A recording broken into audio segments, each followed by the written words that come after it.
A nivel de recursos prácticamente no se nota el aumento de llamadas, pues es la clave que tenemos ahora mismo y nuestro resultado es tranquilidad, esa es la palabra más importante.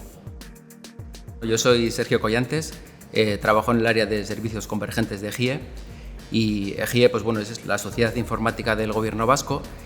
Nuestra función es colaborar con todo el sector público vasco, con las TICs, para que ellos puedan conseguir sus objetivos.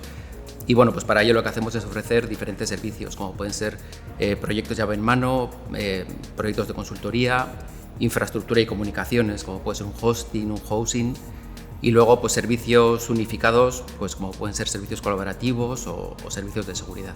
Yo llevo, la verdad, que 15 años ya trabajando en EGIE.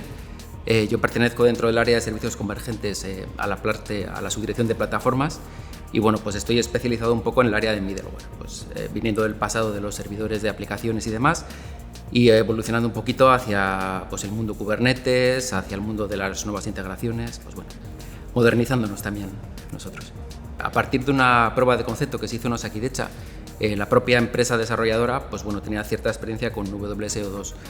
Como nosotros no teníamos ningún producto similar, pues decidimos empezar esa prueba de concepto utilizando este producto y sobre la marcha ir evaluando pues, bueno, qué rendimiento nos daba.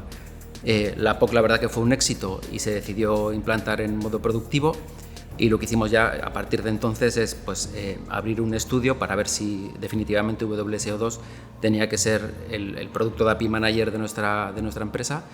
Y lo que hicimos fue, pues, a partir de ese estudio, decidir que sí que lo era y licenciarlo para tener ese soporte en entornos críticos o productivos. Pues la verdad es que toda nuestra interoperabilidad está basada en un bus de servicios SOA, que la verdad que durante muchos años nos ha dado muy buen rendimiento, pero cada vez empezábamos a tener más problemas pues, con servicios de tipo REST, que se estaban convirtiendo en un estándar y nuestro bus no era 100% compatible, no podíamos publicar APIs en ese bus, bueno, estábamos sobreviviendo. Entonces ya cuando llegó este proyecto de modernización de aplicaciones, de despliegue de microservicios, etcétera, etcétera, que sí o sí necesitábamos un API Manager, pues vimos que o nos íbamos hacia allí o no íbamos a poder implementar este tipo de soluciones. La verdad que nos apoyamos en Gartner en dos aspectos. Por una parte fuimos a los famosos cuadrantes de Gartner, ¿no? Donde marca los productos más potentes, ¿no? Y ahí hicimos esa primera selección de, bueno, pues estos son los 4 o 5 productos que vamos a evaluar. Y a partir de ahí nos basamos en otro artículo de Gartner que también pues publicaba un poco cuáles eran los requisitos que habría que solicitar para adquirir un producto de tipo API Manager, ¿vale? Lo mezclamos un poco con nuestros requisitos propios y a partir de ahí pues lo que hicimos es enviar estos requisitos a los diferentes fabricantes para que ellos nos respondieran cómo los cubrían, puntuarlos y a partir de ahí pues bueno, sacar una puntuación y elegir el producto más idóneo. En este caso elegimos WS2 sobre todo por 3 aspectos. Uno, que es un producto open source y eso en la administración pública siempre es algo que nos gusta potenciar, eso por una parte. El modelo de licenciamiento que está basado en cores es mucho más sencillo para nosotros. Hay otros productos que se licencian por número de llamadas a las APIs, cosas similares, que son muy variables. Entonces, en la administración pública, esos contratos variables son muy difíciles de manejar. Estamos mucho más cómodos con una facturación que siempre sea la misma durante un año. Y bueno, por último también, a la par que poníamos en marcha este proyecto, pues necesitábamos el obtener tokens y demás de OAuth para el acceso a las APIs y bueno, pues WS2 era el único que tenía su propio Identity Server que nos proporcionaba este tipo de tokens sin tener que en paralelo empezar a estandarizar otro producto para esto. Pues sobre todo es la pieza de API Manager, es lo primero que hemos sacado de la caja, por así decirlo, y lo que utilizamos es tanto el control plane como los API gateways que hay por debajo y la pieza interna que trae de Identity Server para la obtención de tokens, ¿vale? Todo ello desplegado en Kubernetes, con HA, con esa posibilidad de poder aumentar o disminuir el número de pods y bueno, hasta ahí es donde hemos llegado de momento. Incluso antes de licenciarlo, etcétera, cuando lanzamos estos primeros estudios, ¿no? de cómo cada producto cubría nuestros requisitos, pues desde el principio tanto WS2 como Inetum en este caso, que fue el partner que vino con nosotros, pues nos ofreció esa cercanía, nos ofrecieron sesiones formativas, sesiones de consultoría para asesorarnos cómo implementarlo, o sea que la verdad que fue una relación muy cercana que nos gustó mucho. Nuestro principal miedo, ¿no?, es un poco no conocer el producto, no conocer el nivel de soporte. Teníamos ciertos miedos, ¿no? Y la verdad es que, pues lo que se suele decir, que la primera impresión es lo que cuenta, pues en este caso nuestra primera incidencia en producción, que solo hemos tenido una, pues bueno, por una mala configuración desplegábamos las APIs, todo parecía correcto, pero el API no se desplegaba de verdad y pues bueno, cuando el cliente intentaba acceder, pues daba un error de que no existía el API y generaba una incidencia. La verdad que hicimos, pues elevamos el caso en el portal de WSO2, nos contestaron rápido, lo solucionamos y ya fue como cuando por fin respiramos de uff, parece que hemos elegido el producto que necesitábamos y el nivel de soporte es el que necesitamos. O sea que en ese aspecto muy bien. Esa cercanía que he dicho que tuvimos al principio la seguimos manteniendo, tanto con Inetum como con WSO2. Tenemos varios casos abiertos, casos que no son por incidencias, sino por evoluciones que queremos hacer, por ejemplo, la migración que queremos hacer a la versión 4.3.0.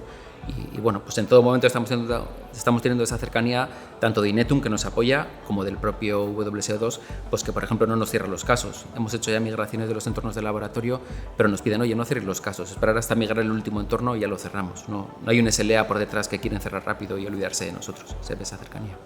En nuestro caso, la clave es la satisfacción tanto de usuarios como del equipo técnico, porque bueno, lo que estamos haciendo es una aplicación monolítica, dividirla en microservicios, empezar a echar esos módulos de la aplicación en Kubernetes y toda la comunicación basada en API Manager, y la verdad es que estamos viendo que mensualmente incrementamos por 2 y por 3 el número de llamadas a las APIs y bueno, pues esa tranquilidad de ver que el producto está respondiendo, que a nivel de recursos prácticamente no se nota el aumento de llamadas, pues es la clave que tenemos ahora mismo y nuestro resultado es tranquilidad, esa es la palabra más importante.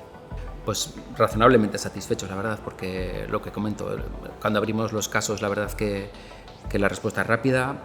Cuando necesitamos labores un poco más de consultoría, tenemos a Inetum por detrás que también nos apoya en labores de ofrecernos charlas o ofrecernos un poco de consultoría, así que muy contentos. Tenemos dos vías abiertas, ¿vale? Por una parte tenemos Osakidecha, que es el Servicio Vasco de Salud, en el que tenemos que madurar, en el que cada vez vamos a seguir echando más módulos de esa aplicación monolítica, vamos a tener cada vez más APIs y lo que queremos es madurez a nivel de administración del producto y de la estandarización de cómo publicar APIs, etc. Es una línea más continuista. Y en la parte de administración general del gobierno vasco, pues van a nacer dos proyectos que nos van a hacer pues sacar piezas nuevas de la caja, como es el Microintegrator, que bueno, tenemos un proyecto de migración de nuestra solución de eventos que también pues la vamos a evolucionar de un desarrollo propio y un bus un poco antiguo SOA a WSO2 y el desarrollo en Microintegrator, ¿vale? Y una parte de gestión de identidades que también pues tenemos un software propietario desde hace pues más de 20 años y queremos evolucionarlo un poco pues al propio Identity Manager que tiene WSO2, integrarlo con Okta. Pues bueno, hay un par de proyectos por ahí bastante interesantes. Lo que he visto estos días, no he oído más que hablar de IA y todo el rato la IA, y sí que es verdad que yo creo que en pocos años va a ser una pequeña revolución. Pues aquí lo estamos viendo, el desarrollo se va a poder hacer con lenguaje natural y la IA te genera el código. Las APIs, tú le dices lo que quieres y te genera el esqueleto de la API. Pues la verdad es que, no sé, en poco tiempo va a ser una revolución importante y sí que suena interesante. A ver qué tal.